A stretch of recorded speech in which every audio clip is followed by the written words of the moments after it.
着火的木屋内突然传出了女孩的求救声，听到的大卫扔掉手里的包，快速跑了过去。虽然此时浓烟已经布满了小屋，但他还是毫不犹豫地推门冲了进去。看到一位女孩被绑在了房间的椅子上，他迅速冲进火场为她解开绳子，还让她屏住呼吸，避免吸入更多的烟雾。眼看大火马上就要把这里吞没，他用尽最后一丝力气将女孩救了出来。然而刚走出木屋没多远，两人就倒在了地上，逐渐失去了意识。当大卫再次醒来的时候，女孩正在眼前直勾勾地盯着他。Are you awake? 大卫突然想到了自己的包，女孩想知道那包里有什么，他却又支支吾吾地说没有什么。You better breathe.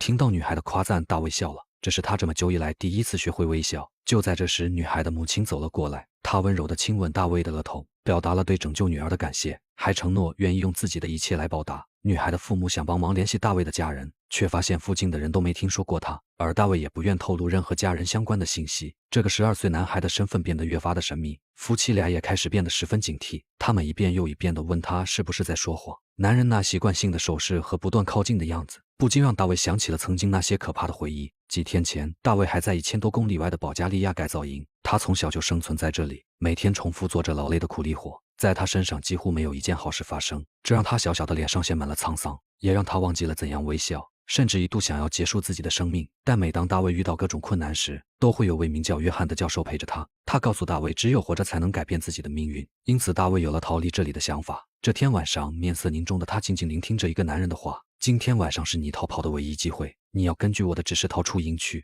然后将这封带着火漆印的信件送往丹麦。这一路注定十分艰难，但你一定要铭记2件事。第一，营地之外的世界固然更加宽广，但也暗藏着许多的危险，一定不要相信任何人，这样才足够的安全。第二，这封信一定不能提前拆封，否则随时就会面临生命危险。大卫将这些话全都默默地记在了心底。当他再次朦胧醒来，睡在对面的约翰似乎正在对着他点头致意。他知道时机已到，遵照自己内心声音的指引，带上那封极度重要的信件后，他便开始了执行自己的逃亡计划。借助卡车的掩护，他顺利躲过了戒备森严的巡逻兵，接着来到了布满电网的围墙下。当看到暗处的信号，就意味着电网会断电30秒。在此期间，他要迅速翻越电网。大卫鼓起勇气向上爬去，完全顾不得刀子扎进皮肤的疼痛。等他前脚刚一落地，电网就再次闪起了火花。可还没有跑出去几步，身后就传来了士兵的吼叫声。他只能在心里默默祈祷。等他回过头后，才发现士兵们只不过是在互相争吵，并没有发现夜幕中的小小少年。他快速冲进了一旁的树林，按照计划挖出了一个藏在树下的包裹，里边有一块面包、一把小刀与一个指南针，还有一块背后有着悲伤故事的香皂。收拾完物资后，大卫根据指南针找到正确的方向。在冷清的夜色中，只有一个男孩孤独奔跑的身影。他必须在今夜成功逃出保加利亚，但一块面包并不能够支撑他星夜兼程的狂奔。在发现一排车队后，大卫没有放过这次搭便车的机会。上车之后，他就躲到了车厢的最里边。一会的功夫，早已疲惫不堪的他就沉沉的睡去。再一睁眼，已是天亮。货车也即将驶出边境，这时突然有一队士兵前来查车。看着眼前这些身穿制服的士兵，大卫心中顿时紧张不已，于是趁他们不注意，提前跳出车外，就这样幸运地躲过了一劫。但瞬息万变的状况让他顾不得歇息，只能继续一路狂奔，直到黑夜，直到来到了边境线上。但这一次他并没有那么幸运，高高的围栏与不间歇的电网成为了他通往自由之路上的绊脚石。凭借着超强的求生欲望，他快速在围栏下挖出了一条希望之路，但最终还是被巡逻的士兵发现。就在士兵赶来的最后一刻，他成功的穿越了边境。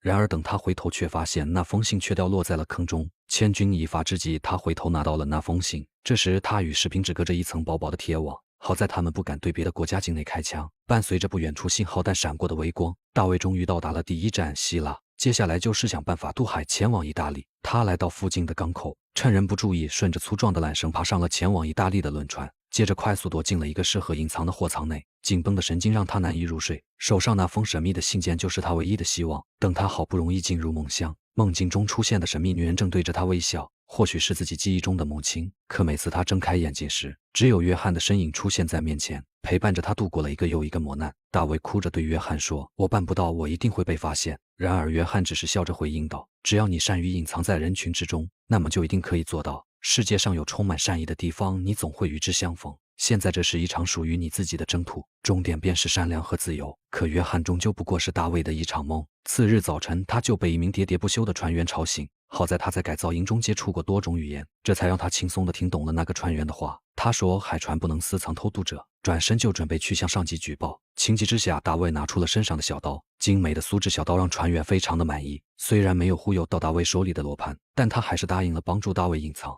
前提是在进入港口之前必须下船。经过一段时间的航行后，轮船来到了港口附近，船员给大卫套上救生衣，接着用绳子把他送到海面。海水的潮汐会自动将你送上海岸。虽然大卫嘴上说着不怕，但从未见过大海的他，在接触到海面那一刻还是无比紧张。幸好约翰给他的信念使他支撑了下去。当次日从海岸上醒来，这里的景色与印象中的改造营截然不同，空旷的山坡与如宝石斑碧蓝色的海平面，似乎都在庆祝大卫重获新生。他几天的奔波感在美景中荡然无存，他终于可以在阳光下沐浴，大口吮吸着自由的空气，好好洗去在改造营采石场的灰尘痕迹。突然，一架飞机从头顶呼啸而过，大卫紧张地想要进行躲避。他意识到自己的使命远远没有结束，接下来还要一路向北出发。一段时间后，他来到了一个陌生的小镇，这里虽然没有身穿制服的士兵，但周围人们的眼神让他感到很不舒服。那句话开始在耳边不断地重复，外边的世界处处都是危险，不要相信任何人。所以他只能一边小心翼翼地赶路，一边尝试着寻找一些吃的填饱肚子。当路过一个面包店时，老板热情地把他请到店内。当得知他没钱买面包也没关系，只要你愿意在我的店里帮忙，就可以换取面包吃。老板对他唯一的要求是要面带微笑地接待来店里的客人。可在改造营中长大的大卫，记忆中似乎没有露出过一次微笑，他也根本不知道应该怎样去笑。看到他那呆滞的表情，老板转身向面包神圣伊丽莎白抱怨道：“世界上竟然还有不会微笑的人。”随后他又送了大卫一张圣伊丽莎白的卡片，希望他能得到面包神的庇护。当交代好一切事情后，老板表示要去拿一些新鲜的面包，可转头却和门口的警察交谈起来。警惕的大卫马上看懂了一切，他知道制服代表着什么含义。当老板带着警察来到店内时，他便找准时机快速地逃了出去。逃出面包店后，他顾不得腹中的饥饿，开始不停地拼命地奔跑。那些痛苦的记忆像是一把无形的枷锁，停留在他的心底，好像永远挥之不去。一段时间后，精疲力尽的他跑到一处荒凉的树林，一个踉跄摔倒在地，随后开始不停地翻滚，直到撞上了一棵树才算停了下来。然而指南针却因此彻底损坏，这让剩下的路程变得更加困难。失去方向的大卫不知道该往哪走，只能像个无头苍蝇一样在林中打转。看着自己被困在此地，大卫又回想起那些不堪的往事。军官把改造营中的所有人集中起来，只为了找一块遗失的香皂。可后来发生了什么很是模糊，只记得那一天听见了子弹上膛的声音。被回忆击中的大卫又回到了现实，他默默地向圣伊丽莎白进行祈祷，目光看向远处的天空。没想到圣伊丽莎白好像真的显灵了，大卫突然像是得到了某种指引，慢慢地爬到一棵大树的顶端，由此看到了出口的方向，再次踏上了一个人的旅途。当来到一个小镇后，他被一只狗拦住了去路。或许是连小狗都看不惯大卫的窘丧，一边叫一边在他身后不停地追赶，直到他被逼无奈地爬上了高墙。没想到他因祸得福，养狗的奶奶及时出现，不仅帮大卫赶走了狗，还不由分说地交给他一篮子美酒，让他将这些酒送到前边的农场，说着还再给他2枚硬币当做跑腿的报酬。听到有钱可赚，大卫一路小跑，很快就完成了任务。看着农场上举行的狂欢派对，他实在不敢想象这样美好的生活是否真实存在。可农场主并不待见这个愁眉苦脸的小孩，大卫也只能灰溜溜地离开。路上，他在地上捡到了一块破碎的镜子，只想看看自己是不是真的愁眉苦脸，不招人待见。当看到前方不远处的一个商店后，他对着镜子开始练习起了微笑，希望能得到别人的喜欢。只是从未笑过的他，笑起来有点不太自然。本来是要保持微笑买点果腹的东西，结果却被老板以为他是内急找厕所。肚子饿得咕咕叫的大卫也顾不得这些，直接说出了自己的要求：我要这个那个，还有那些全部给我打包。本以为是来了个大生意，没想到大卫的浑身上下却只有2毛钱。以为拿自己寻开心的老板瞬间大怒：你为何不直接买下我的整个店铺，然后把我还有我的老婆孩子都送给你算了。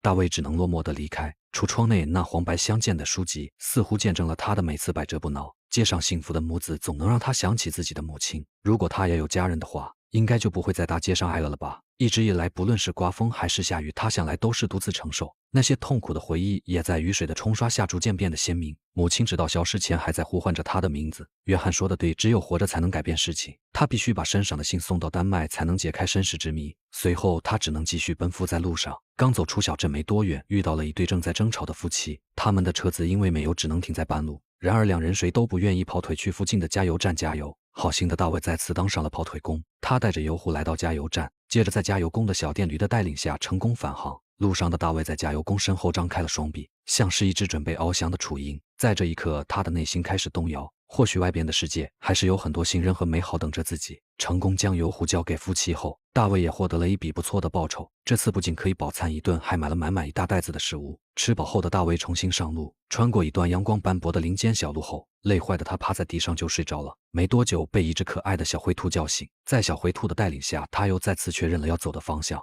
又赶路一段时间后，他来到了一片向日葵的花海。金色的海洋在稀疏乌云的遮盖下依然显得美不胜收。如此美景让大卫脸上的阴霾也慢慢的散去了一些。又穿过一片密林后，他看到一个天使般的女孩正跟2个小男孩在阳光下玩耍，他们有着他难以理解的快乐。孩子们的家是一家豪华的庄园，大卫只是趴在墙上看了一眼就被人拽下来打了一顿。他奋力的挣脱男孩后赶忙仓皇逃走。来到水边的大卫才发觉鼻孔冒出的鲜血，他厌恶这些象征着仇恨、象征着伤害的血，于是拼了命的想要把血迹擦去。可即便是用那一块珍贵的香皂，也没能洗净他暗红的内心。气急败坏的他直接把香皂扔进了水里。之前每当遇到问题的时候，他都会向约翰求助。既然活着才能改变事情，为什么我们不用这条捡来的命试着逃出去呢？每当这时，约翰都会表示我害怕了，他们都不想再担惊受怕。现在的大卫想不通，明明自己已经逃了出来，为何内心还会时不时的泛起恐惧？还没等他想明白，身后着火的小屋便传来了紧急的呼救声。大卫奋不顾身地冲进火海，将里边被困的女孩救了出来。由于女孩是城堡主的女儿玛利亚，他也因此来到了这座美丽的城堡中。玛利亚对他表达了真诚的谢意，不论是谁，舍命救人就是最崇高的信任。玛利亚天使般的笑容让大卫终于理解了微笑的含义，也因此放下了自己的所有戒备和顾虑，开始拥抱这个美好的世界。昨天揍他的男孩也并不是什么坏人，他只是将鬼鬼祟祟的大卫当成了小偷。在得知他救了自己的妹妹后，男孩对他献上了最诚挚的歉意。这正如约翰所说的那样，世间的恶意往往源于差异。大卫奇怪的行为会招致误解，但玛利亚伸出的右手足以打破所有的顾虑。这种难以言喻的信赖和温暖，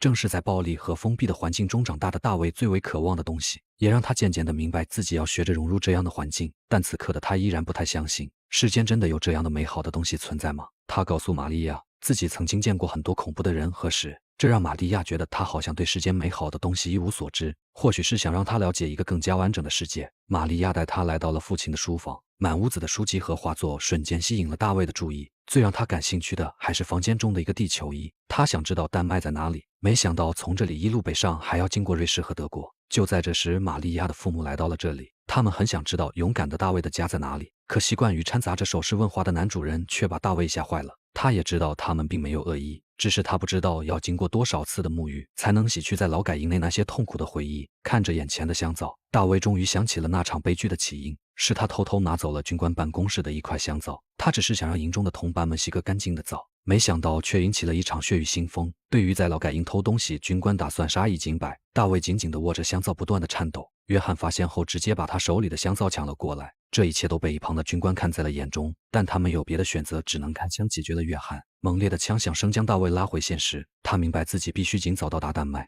因为自己身上背负的不仅仅是一个任务，还有约翰以及全营同伴的希望。他换上自己破旧的衣服，将那张圣伊丽莎白的卡片放在了玛利亚的枕边，希望她能保护这个善良且美丽的姑娘。他感觉自己不配拥有这些美好的东西。就这样，大卫再次踏上了前往丹麦的路。一路向北的他来到了一座看似繁华的城市，没想到这里的阶级斗争反而更加尖锐。看着街上一群游走反抗的群众，大卫并不理解这种做法的意义。然而无辜的他还是被卷进了这场纷争中。一个士兵以为他是反抗者，将他抓进车中关了起来。无助的他本想拿出那封信安慰自己，却发现信口的火漆印已经被打开。本以为任务已经失败，但令他万万没有想到的是，信封里竟然是自己的身份证明，上边记录着自己详细的信息。这让迷失多年的他终于找到了真正的自己，也重新燃起了完成任务的决心。趁着士兵与其他人扭打在一起，他连忙用手上的绷带拉开了门把手。等到士兵上前想要抓回他时，他早已经从车底逃向了另一边。此时他终于不是为了送信而去丹麦，而是为了追寻自己的自由。即使早已跑得精疲力尽，他还是努力地挤出了一个释然的微笑。这时身后突然传来急促的鸣笛，转头一看，竟是那个曾经放走自己的船员。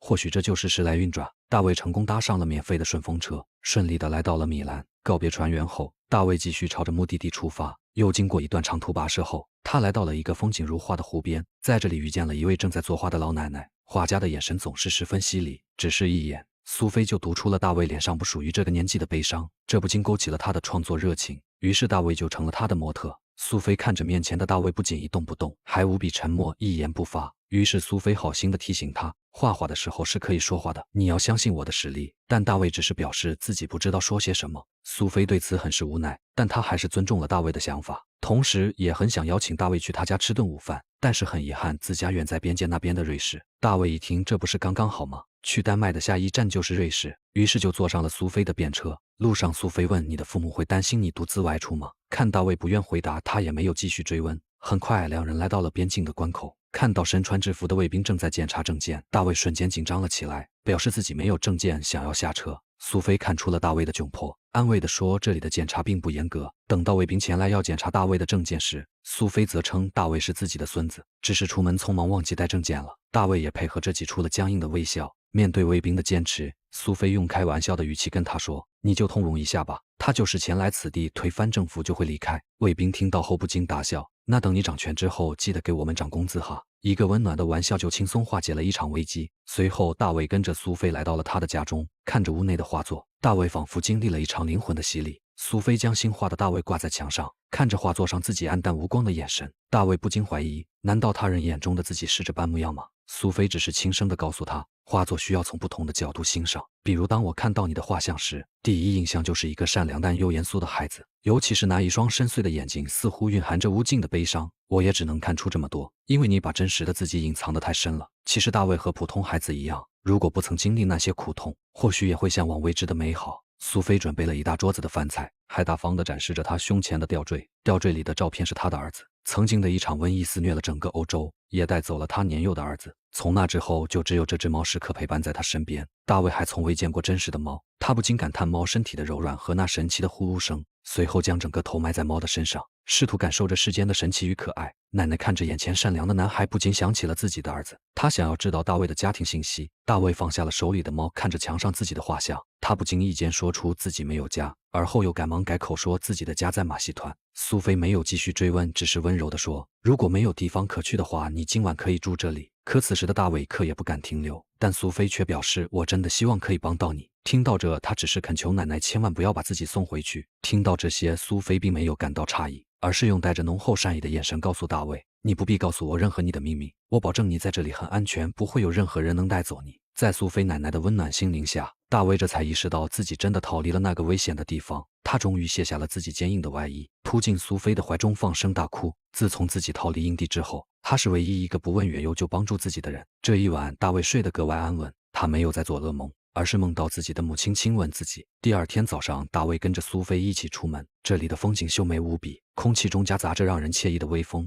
看到这些，大卫不禁感叹道：“为什么人们会制造出残忍的战争？为什么这个世界到处都是坏人？因为我的朋友说过，不能相信任何人。”苏菲听后好像明白了什么。为何初次见面时大卫一脸冷峻？他再一次尝试着帮助大卫走出心魔。如果你不相信任何人，生命会变得毫无意义。这个世界大多数人还是善良的，他们都有自己的家人和朋友。就算是有坏人，我们也不能放弃欣赏他人的勇气，更不能因此让自己变得格格不入，因为这样会导致自己的生活变得一团糟。或许是想让大卫亲自体验这个世界的美好，他让大卫自己去附近转转，之后在图书馆集合即可。大卫终于不再是为了奔波而行走，他又一次看见了那本黄白封面的书籍，可还没等上前追问书名，拿书的人已经坐车离去。教堂中传来一阵音乐声，吸引了渴望得到祝福的大卫。他推开教堂的大门，缓缓走向前。可万万没想到的是，一名军官也跟着他的脚步而来，并且就驻足在他的身边。看着对方腰间的配枪，大卫仿佛又快要陷入痛苦的回忆。但当他想起苏菲的话，他还是鼓起勇气地抬起头，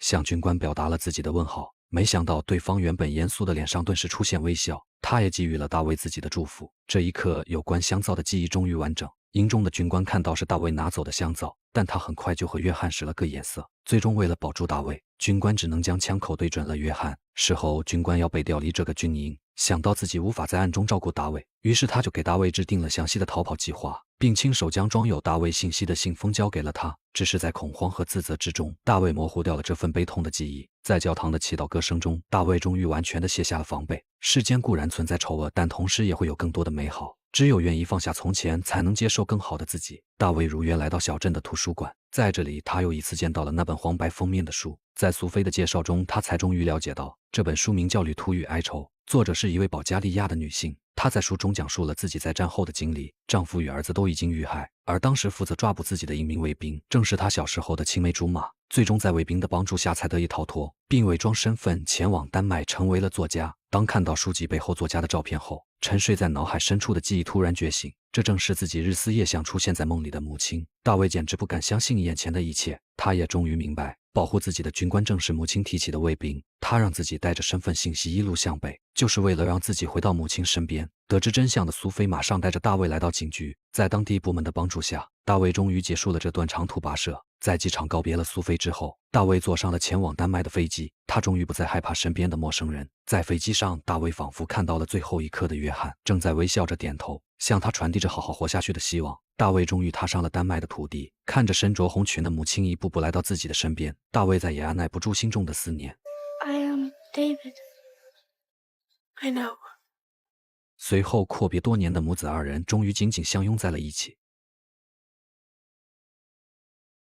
我是大卫室友保罗·费克执导，本蒂博和吉姆·卡维泽主演，上映于2003年的美国剧情电影《成长就像是一场逃亡》。大卫从小在改造营生活，见证过太多的残忍和冷漠，也多次被告诫不要相信任何人。可是他的内心还是善良的，并没有被人性的黑暗吞没。他会帮助受困的路人，会毫不犹豫地冲进火场救人，在一次次的善良中也让自己得到了救赎。一路上的磨难让他成长，最后获得了新生。电影最初的基调是对自由与生的渴望，只要活着就会有希望。这是大卫开始逃亡之旅的心灵起点。自由必须是绝对的，每个人也必须为此不停奋斗。我们都该像大卫一样勇敢地奔赴自由，或许会在追求自由的路上付出代价，但我们不该有丝毫的退缩。影片描述的依然不是一场逃亡，路上固然存在委屈与绝望，但那片热烈绽放的向日葵，那阵吹动脸颊的微风，和温暖而又慈祥的苏菲，都代表着世间晴朗与万物可爱。我们大多数人都是大卫，在某些时候就像刺猬，蜷缩身躯，不愿接纳任何的善意。只有当我们打开内心世界，勇敢地去发现生活中的爱与善良，才会活得更加精彩纷呈。好了，今天的电影就分享到这里，欢迎大家点赞、评论和转发。我是鲨鱼，期待与您的下一次相遇。